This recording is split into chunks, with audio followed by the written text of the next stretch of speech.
திருச்சிற்றம்பலம். அருட்பெரும் ஜோதி அருட்பெரும் ஜோதி தனிப்பெருங்கருணை அருட்பெரும் ஜோதி. 33 தேவர்கள் முதல் ஓரறிவு கொண்ட உயிரினங்கள் வரை எல்லா ஜீவன்களுக்கும் படி அளப்பவர் பரமேஸ்வரன். இதை அறியாதவளா பார்வதி தேவி? ஆனாலும் அவளுக்கு இந்த தொழிலை ஈசன் சரிவர கவனிக்கிறாரா என்றொரு சந்தேகம். அதற்கு தீர்வு காண முனைந்தாள். சிறு பாத்திரம் ஒன்றை எடுத்து வந்து அதற்குள் கருப்பு எறும்புகள் சிலவற்றை பிடித்து போட்டு மூடிவிட்டாள். இந்த எறும்புகளுக்கு ஈசன் எப்படி உணவு அளிக்கிறார் பார்க்கலாம் என்பது அவளது எண்ணம். சுவாமி, நேற்று எல்லா ஜீவராசிகளுக்கும் படி அளந்தீர்களா என்று ஈசனிடம் கேட்டாள். உலகநாயகி தன்னோடு விளையாடுகிறாள் என்பது ஈசனுக்கு புரிந்தது. ஆனாலும் அதை வெளிக்காட்டி கொள்ளாமல், இதில் என்ன சந்தேகம், பாத்திரத்தில் நீ சிறை வைத்த எறும்புகளை பார்த்திருந்தால் இந்த கேள்விக்கே இடம் இருந்திருக்காது என்றார். பார்வதி தேவி ஓடோடி சென்று பாத்திரத்தை திறந்து பார்த்தாள். சுறுசுறுப்புடன் சுற்றி கொண்டிருந்தன எறும்புகள். அத்துடன் சில அன்னப்பருக்கைகளும் கிடந்தன. ச்சே, வீணாக சுவாமியை சந்தேகப்பட்டு விட்டோமே என வருந்தினாள் தேவி. மகேஸ்வரி, உனது ஐயம் விலகியதா? குறும்பாக கேட்ட பரமேஸ்வரன், சரி சரி, விநாயகன் உன்னை தேடிக்கொண்டிருந்தான், போய் பார் என்றார். விநாயகரை சந்தித்த பார்வதி தேவி அதிர்ந்து போனாள். ஒட்டிய வயிறும் வாடிய முகத்துடனும் இருந்தார் கணபதி.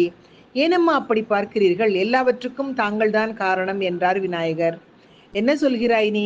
படபடப்புடன் கேட்டாள் பார்வதி தேவி. அன்னையே, அகிலம் ஆளும் நாயகனின் நித்திய தர்ம பரிபாலனத்தில் சந்தேகம் கொண்டதுதான் தாங்கள் செய்த முதல் தவறு. அடுத்தது, அப்பாவி எறும்புகளை பட்டினி போடும் விதம் சிறையிட்டது. தாயின் பழி தனையனைத்தானே சாரும். எனவே எறும்புகளின் பசியை நான் ஏற்றுக்கொண்டு தாங்கள் எனக்களித்த அன்னத்தை எறும்புகளுக்கு இட்டேன். பட்டினி கிடந்ததால் எனது வயிறு சிறுத்து போனது. விளக்கி முடித்தார் விநாயகர்.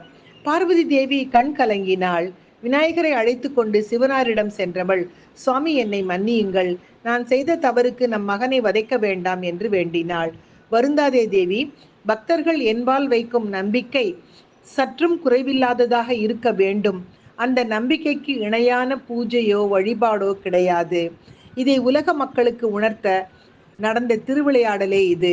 அன்னபூர்ணியான நீ உன் பிள்ளைக்கு அன்னம் அளித்தாய், அவன் அதை எறும்புகளுக்கு வழங்கினான்.